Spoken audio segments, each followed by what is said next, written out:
네, 여러분 반갑습니다. 저는 용인에 있는 다우리 교회를 섬기는 임경근 목사입니다.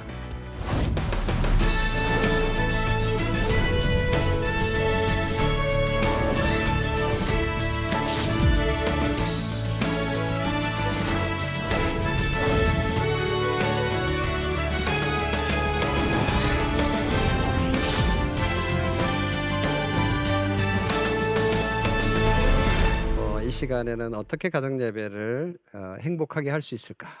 구체적인 얘기들을 좀 나눠보도록 하겠습니다. 이 시대, 우리가 살아가고 있는 이 시대가 코로나 때문에 좀 힘들긴 하지만 상당히 부유한 시대를 살고 있습니다. 마치 이스라엘 백성들이 광야 40년 생활을 뒤로 하고 가나안 땅에 들어가서 정말 행복한 삶을 살았던 것처럼 말입니다. 그래서 가나안 땅의 데자뷰라고 이렇게 제가 붙여봤는데요. 하나님께서 이스라엘 백성들의 광야 생활을 마무리하고 이제 가나안 땅에 막 들여보낼 시점에 이스라엘 백성들에게 이런 말씀을 하셨습니다. 한번 읽어볼까요?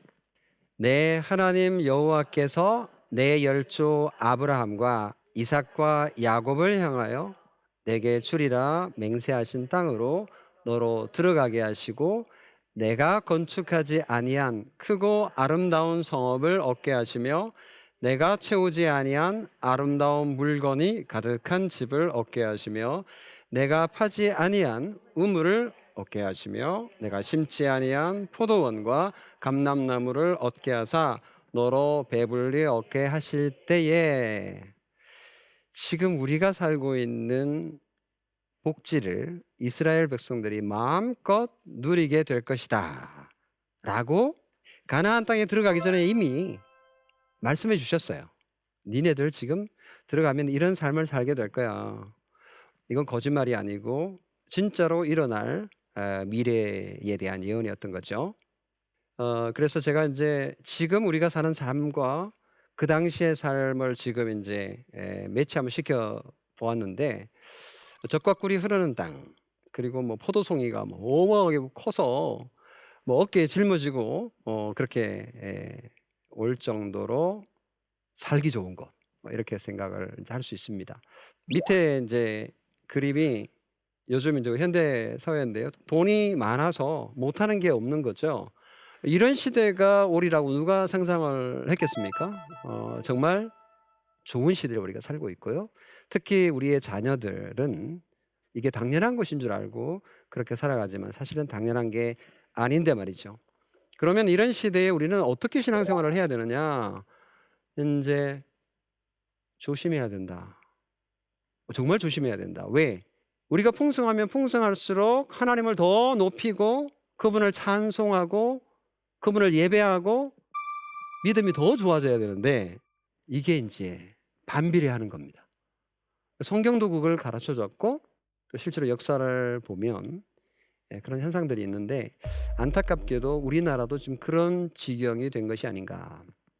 그래서 하나님께서 그 말씀을 하시고는 니네들 정말 잘 살게 될 때 내가 너에게 복을 줄 텐데 그걸 누리게 될 때 어떻게 해야 되는지 말씀해 주셨는데 이어서 같이 한번 읽어보겠습니다. 시작. 너는 조심하여 너를 애굽 땅 종되었던 집에서 인도하여 내신 여호와를 잊지 말고 내 하나님 여호와를 경외하며 섬기며 그 이름으로 맹세할 것이니라. 너희는 다른 신들 곧 내 사면에 있는 백성의 신들을 쫓지 말라. 너희 중에 계신 너희 하나님 여호와는 질투하는 하나님이신즉 너희 하나님 여호와께서 내게 진노하사 너를 지면에서 멸절시키실까 두려워하노라. 너한테 먹을 거 많이 줄 거야. 집 좋은 거 줄 거야. 그리고 부엌에 웨지우드부터 시작해가지고 엄청나게 좋은 거 내가 미리 탁 빌트인해서 차려줄 거야. 그리고 배 터지게 먹을 수 있을 거야. 그거 내가 다 주는 거거든. 근데 너 조심해야 되거든. 이걸 말씀해 주신 거예요. 미리 다 하나님께서 인간의 악함을 아시고 말씀해 주신 거예요. 그런데 부유함의 시대에 우리의 자녀들의 영적인 상태는 비참합니다. 근데 우리 애들이요, 비참이라는 단어 자체를 몰라요. 비참한 배고픔을 뭐 경험해 보지 못한 거 말할 것도 없고요. 가난을 모르죠? 전쟁을 모르는 거. 그럼 그건 이들의 책임은 아니에요. 그런데 그런 자녀들이 살아가는 그 시대에 어떻게 자녀들에게 신앙을 교육할 것인지는 부모의 책임인 거죠. 그리고 자녀들도 자신들이 어떻게 그러한 부유한 삶에서 영적인 풍요로움을 누리며 책임 있게 살아갈 것인가는 이제 그들의 책임인 거죠. 신명기 6장 4절 9절, 그러니까 아까 읽었던 성경 구절 바로 앞에 있는 말씀이거든요. 이게 이제 유명한 쉐마 구절이잖아요. 이스라엘아 들으라. 우리 하나님 여호와는 오직 유일한 여호와이시니 너는 마음을 다하고 뜻을 다하고 힘을 다하여 내 하나님 여호와를 사랑하라. 오늘 내가 내게 명한 이 말씀을 너는 마음에 새기고, 새긴다라는 이 단어가 재미있는데요. 영어 표현에 보면 let it be on your heart 이렇게 되어 있어요. 그러니까 하나님의 말씀을 이렇게 위에 두라. 잘 때 성경책을 위에 가슴 눌리게 이제 두는 그런 이제 문자 그대로 해석하면 그런 거예요. 하나님의 말씀을 정말 연애 편지처럼 고이 간직하고 있으라는 건데, 그건 적용을 하면 암송해라 뭐 이런 뜻으로 해석할 수 있는 거죠. 그러니까 새긴다라는 건 이제 잊어먹지 않도록 돌에다가 이렇게 새기는 거잖아요. 그러니까 하나님을 사랑한다라는 것은 하나님의 말씀을 내 마음에 새기는 거. 그러니까 열심히 듣고 묵상하고 암송하고, 이게 하나님을 사랑하는 표현인 거예요. 그리고 내 자녀에게 부지런히 가르치며 집에 앉았을 때든지 길을 갈 때든지 누워 있을 때든지 일어날 때든지 이 말씀을 강론할 것이며 너는 또 그것을 내 손목에 메어 기호를 삼고 내 미간에 붙여 표로 삼고 내 집 문설주와 바깥문에 기록할지니라. 신명기 6장 4절에서 9절에 나오는 이 말씀을 종합하면 하나님 사랑, 이웃 사랑인 거예요. 1차적으로는 우리 집에 있는 자녀들 또는 남편, 아내를 먼저 사랑하는 거예요. 사실 그게 이웃이에요. 제일 첫 이웃이죠. 그래서 가장 사랑하는 내 자녀에게 내가 새긴 그 말씀을 자녀에게 부지런히 가르치는 것, 요게 하나님 사랑, 이웃 사랑의 구체적인 적용 대상인 것이죠. 여기서 적용을 해보면 우리 자녀들에게 하나님의 말씀을 가르칠 수 있는 방법이 그렇게 많지 않습니다. 집에서 어떻게 가르칠 거예요? 가정 예배 외에는 방법이 없는 거예요. 종교개혁자들이 가정을 회복시키고 또 결혼, 혼인을 다시 이제 회복시키고 그러면서 가정에서 가정 예배하는 거가 생겨났고 지금까지 우리에게까지 이어진 거거든요. 그러니까 지금까지 우리 개신교는 사실은 가정 예배는 기본이에요. 이거는 반드시 해야 되는 건데 언제부턴가 그냥 이걸 잊어버린 거죠. 저는 이걸 그래서 잃어버린 보물이다. 가정 예배를 그렇게 표현을 합니다. 사무엘상 처음에 엘리 제사장이 나오는데 엘리 제사장에게 두 아들이 있었습니다. 홈리와 비나스. 이 아들들이 개망난이었습니다. 제사장의 가정이 이 정도였다면 일반 백성들의 상황은 상당히 심각했다 이렇게 볼 수 있고요. 가나안 땅에 들어간 이스라엘 백성들이 350여 년 동안 사사 시대의 시기 동안 영적으로 어떤 삶을 살았는지를 추적해 볼 수 있는 거죠. 사사 시대의 상황을 정확하게 보여주는 구절이 바로 사사기 2장 7절 10절 말씀입니다. 첫 번째 나오는 구절은 뭐냐면 여호수아가 살아있는 동안은 그래도 괜찮았다. 그런데 여호수아와 그 시대의 장로들이 다 죽고 난 이후 그 세대의 사람도 다 그 조상들에게 돌아갔고 그 후에 일어난 다른 세대는 여호와를 알지 못하며 여호와께서 이스라엘을 위하여 행하신 일도 알지 못하였더라. 어떻게 이런 일이 가능하냐고. 이스라엘 백성들이 정말 못돼 먹었습니까? 정말 이스라엘 백성들 역사를 읽어보면 진짜 얘네들 그렇게 대단한 기적을 맛보고도 불신앙으로 가득해가지고 불평하고 불만하고 뭐 이러잖아요. 그래서 구약성경 읽다 보면 별거 아니네. 이제 이렇게 좀 내려다 볼 수 있는데 사실 구약성경을 읽으면서 나 자신을 볼 수 있어야 됩니다. 구약성경에 실패한 인간들의 모습은 철저하게 나의 데자뷰다 이렇게 생각하시면 정확합니다. 지금 대한민국이 정말 교회도 부흥했었고 대한민국 사회도 경제적으로 너무너무 좋아져서 선진국의 대열에 이제 들어섰습니다. 소비 수준은 이미 예전부터 선진국이었습니다. 가나안 땅에 이스라엘 백성들이 들어가서 정말 행복하게 살았던 것처럼 그렇게 살고 있는 거 분명하다. 그런데 경제적인 부 속에서 조심해야 되는데 영적으로 조심하지 않았기 때문에 영적으로 가난한 상황으로 치닫게 된 것은 이스라엘 백성의 문제고 오늘 우리의 책임인 거죠. 하나님을 모르고 하나님께서 우리를 위하여 행하신 예수 그리스도를 보내서 십자가에 죽기까지 사랑하셨다라는 이 복음을 아이들에게 전해도 자식들은 그게 뭔가 싱송생송한 거예요. 왜? 부족한 게 없으니까. 뭐 엄마 아빠는 옛날에 가난한 시절을 지냈는지 모르지만 나는 부족함이 없거든요. 어려움을 몰라. 하나님을 찾을 이유도 없는 거죠. 그런 의미에서 영적으로뿐만 아니라 육적으로도 사실은 우리 아이들에게 훈련을 시키려면 부족한 거를 알도록 가르칠 줄을 알아야 되는 거죠. 자기 욕망대로 살도록 내버려 두면 안 되는 거죠. 그래서 가정 예배를 이제 하려고 그러는데 그래도 이제 여러 장애물들이 좀 있습니다. 제가 이제 첫 번째 장애물로 생각한 거는 멀티미디어입니다. 보세요. 사람이 뚱뚱해져 가지고 이해가 되세요, 이제? TV는 이제 가늘어졌지만 사람이 이제 뚱뚱해지는 이런 상황. 그리고 이제 사람이 리모컨을 가지고 있어야 되는데 TV가 리모컨을 가지고 있는 거예요. 우리가 사실 TV를 조종하는 것 같지만 실제로는 TV가 우리를 조종하고 있다는 사실을 모르는 거죠. 되게 풍자를 잘 했습니다. 근데 이런 것들로부터 우리가 정말 해방돼야 되는데 우리가 보는 것들이 정말 영양가 있는 거냐, 우리를 살리는 거냐, 아니면 우리를 죽이는 거냐, 이게 정말 열매를 맺는 거냐, 아니면 헛된 거냐, 이걸 이제 따져봐야 되는데 우리는 정말 중요한 것을 놓치고 있는 거죠. 해바라기가 태양을 바라보는 것처럼 우리가 주님을 바라보는데 더 많은 것들을 투자하자.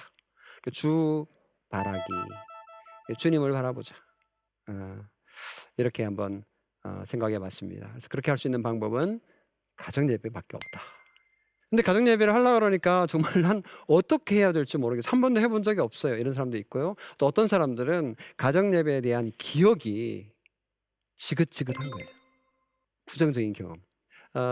제가 소개하는 가정예배는 교회의 예배를 그대로 본따 오거나 또는 막 엄격하고 막 힘들고 괴로운 그런 게 아니라 가족 행사처럼 생활 속에 녹아드는, 정말 하나님 앞에서 성경 읽고 하나님 말씀 듣고 간단히 기도하고 간단한 찬송하고 그래서 10분 15분 만에 끝나는 그런 가정예배인 거죠.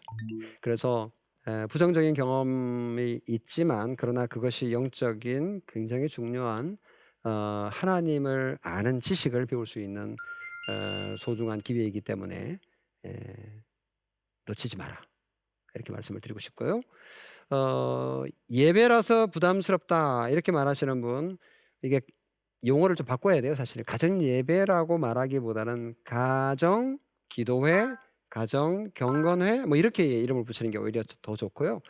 뭐 가정 성경 읽기 이렇게 이름 붙여도 됩니다. 그리고 귀찮아서 이제 가정 예배를 못하는 가정들이 꽤 됩니다. 사실 귀찮죠. 가정 예배를 시작하기는 너무너무 어렵지만 가정 예배를 끝내기는 너무 쉬워요. 어느 순간 보면 가정 예배를 안 하고 있어. 안 한 지 일주일이야. 안 한 지 한 달 됐어. 아무도 이 일을 제기하지 않아. 안 하는 게 너무 편하니까. 하는 건 너무 귀찮고 힘드니까 이제 안 하게 되는데요. 그래서 가정 예배를 생활화하는 게 필요합니다. 그래서 종교개혁자들이 개발한 방식이 뭐냐면 식사 시간에 가정 예배를 하는 겁니다. 육적인 양식을 먹으면서 영적인 양식도 먹는다, 이런 개념이 들어 있습니다. 그래서 식사할 때는 온 가족이 함께 식사를 하고요. 그리고 밥 먹는 게 끝나면 대충 좀 치우고 그리고 성경책을 가지고 옵니다. 그래서 영적인 양식을 먹습니다. 그리고 찬송하고 기도하고 끝냅니다. 요게 가정예배이기 때문에 프랑스 개혁교회 그리고 독일 저지대 네덜란드 개혁교회 종교개혁 후손들은 하루에 3끼 밥 먹으면서 3번 가정예배를. 스코틀랜드는 어떻게 스코틀랜드하고 영국 청교도들은 어떻게 했냐면 오전 식사 시간, 저녁 식사 시간 2번 했는데 식사 전에 했답니다. 그러니까 식사 전에 성경을 읽는 것과 식사 후에 성경을 읽는 것에 장단점이 있겠죠. 식사 전에 성경을 읽으면 길게 할 수 없겠죠. 밥이 식는데 다 준비되어 있는데 그래서 짧게 할 수 있는 장점이 있습니다. 근데 이제 밥 먹기 전에 하면 배고파가지고 자꾸 이제 막 그러겠죠. 좀 빨리 마쳐라 뭐 이런 분위기가 있으니까 장단점이 있을 텐데 어쨌든 종교 개혁 이후에 개신교 교회 성도들은 이렇게 가정 예배를 개발을 했습니다. 어떻게든지 좀 습관화하려고 애를 썼고요. 근데 이게 지금까지도 제가 유학할 당시에 네덜란드 개혁교회 교인들은 집에서 그렇게 하루 3번 가정 예배를 하고 있는 걸 제가 본 거죠. 저도 한국 와서 한동안 그렇게 했었습니다. 근데 지금은 이제 하루에 1번으로 줄었지만 한참 우리 큰 아이들이 고등학교 다닐 때까지만 하더라도 하루에 3번 하려고 늘 애를 썼었죠. 그리고 나는 뭐 교회 다닌 지 얼마 되지 않았고 믿음이 작기 때문에 가정 예배 같은 거를 어떻게 제가 합니까? 그럼 목사님 가정이나 권사님 가정이나 장로님 가정에서 하는 거지요라고 생각을 하시는 분들이 계신데 전혀 아닙니다. 가정 예배는 모든 교인들이 누려야 할 복입니다. 이건 하나님께서 우리에게 주신 믿음이 작은 사람도 누릴 수 있는 복이기 때문에 누구든지 드려야 되거든요. 실제로 종교개혁자들이 이제 예배 모범을 만들어 가지고 우리가 어떻게 예배를 하고 어떻게 기도회를 하고 어떻게 가정 예배를 하는지를 쭉 적어놓은 정리한 게 있거든요. 거기 보면 모든 교인들이 매일 가정에서 성경을 읽고 찬송하고 기도할 것이며 라고 되어 있습니다. 근데 우리가 언제부턴가 이걸 잊어버린 거죠. 잃어버린 보물을 다시 찾아야 됩니다. 가정 예배를 못하게 되는 요인 가운데 아빠의 책임이 좀 큽니다. 사실은 아빠가 가정에서 제사장, 왕, 선지자의 역할을 감당해야 됩니다. 근데 아빠들이 너무 바쁜 거예요. 아빠들이 너무 피곤한 거예요. 그러다 보니까 이제 아빠는 경제적인 어떤 필요만을 가정에게 채워주는 아저씨로 전락해버리고 영적인 영양분을 먹이는 아빠의 역할은 지금 못하는 거죠. 그래서 가정의 영적 제사장, 선지자, 왕의 역할을 아버지가 감당하지 않고 있는 건데 이거는 직무유기다 라는 것이 성경에서 말하는 것을 유추해 보면 결론입니다. 근데 이걸 당연히 뭐 이해하고 지금 지나가고 있는데 이거는 이해하고 지나갈 게 아닌 거예요. 저는 아버지로서 가정의 영적인 것을 책임 맡은 자로서 가정 예배를 반드시 인도하고 챙겨야 된다고 생각합니다. 근데 이제 이거를 지금 못하고 있는 거죠. 아내들이 좀 도와야 됩니다. 아버지의 권위가 가정에서 좀 너무 좀 이렇게 되어 있어요. 그럼에도 불구하고 하나님께서 아버지를 가정의 가장으로 세우고 또 아내의 머리로 세웠기 때문에 그 질서를 잘 좀 활용하는 게 필요하다고 생각합니다. 그래서 아빠들을 좀 격려하고 아버지가 가정 예배를 인도하면요 가정이 굉장히 평안합니다. 물론 아빠가 이제 할 수 없는 상황이 있을 수 있죠. 아빠가 늦게 뭐 퇴근하거나 이제 그러면 아빠가 엄마에게 위임할 수 있습니다. 그래서 아빠가 오늘 늦는데 그래서 아빠가 나한테 가정 예배를 인도하라고 그러는데 우리 함께 예배하자. 그렇게 해서 이제 하면 아빠의 권위 살고 아빠는 직무유기하게 한 것이 아니죠. 이제 그러면서 가정 예배를 할 수 있고 또 필요하면 아빠가 전화해서 마지막 마무리 기도를 할 수도 있는 거고요. 얼마든지 찾아보면 우리가 가정 예배를 할 수 있는 방법들이 있는 거죠.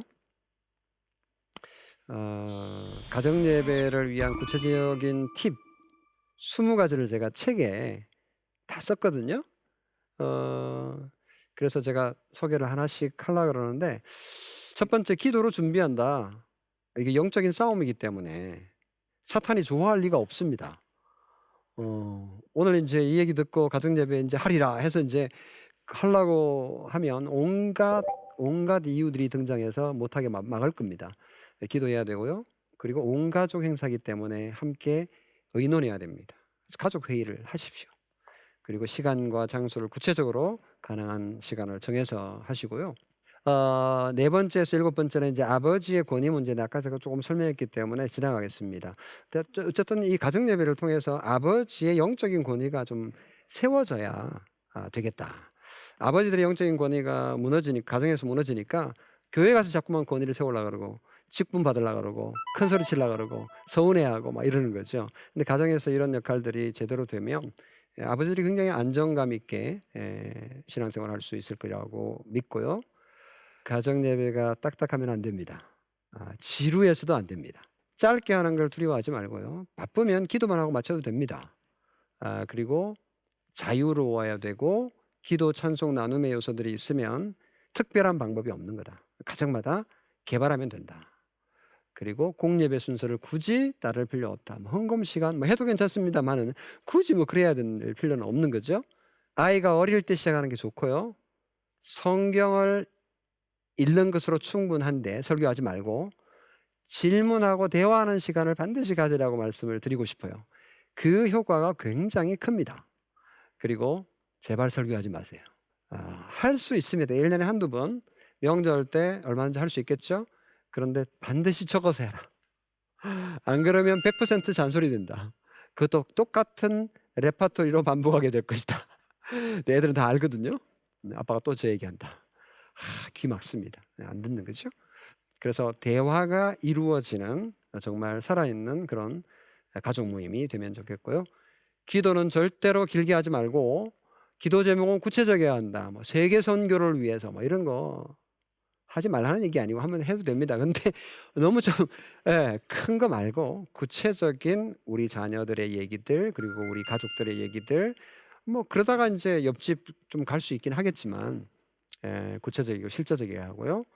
찬양도 좀 반복해서 부르면서 CCM도 부르고 찬송도 좀 부르고, 그래야 이제 자녀들의 문화와 부모들의 문화가 이렇게 서로 이제 그 교류가 있는 거거든요. 그래서 대략 가정 예배를 어떻게 할 수 있는지 좀 어려움에 대한 부분도 얘기를 나눴고 구체적인 팁도 제가 여러분에게 드렸습니다. 제 강의는 이 정도로 마무리를 하겠습니다.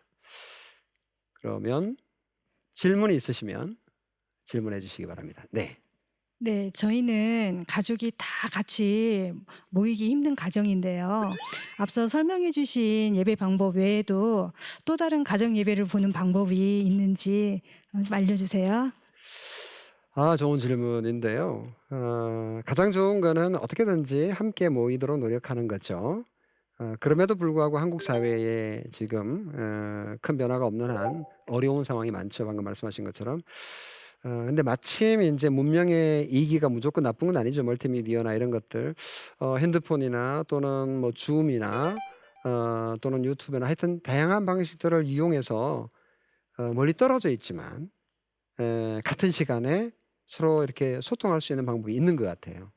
그래서 어떤 가정은 줌을 통해 가지고 출장 간 아빠하고 같이 가정 예배를 할 수도 있고, 또 아빠가 이제 퇴근이 늦어지면 회사에서 이제 이렇게 전화로 기도해주고 하는 방식, 또는 동영상 또는 아니면 실시간 영상 통화를 통해서 함께 참여하기도 하고, 그러니까 조금 생각해 보면 얼마든지 활용할 수 있는 방법들은 있는 것 같습니다. 그래서 최대한 오프라인으로 하려고 노력하고, 같이 식사하는 거, 온 가족이 함께하고 가정 예배 함께 모이는 거 노력하되, 그러지 못하는 예외적인 경우가 있을 경우에는 온라인으로도 얼마든지 가능하니까 그런 방식을 활용하면 가능하지 않을까 싶습니다. 여러분 경청해 주셔서 대단히 감사합니다.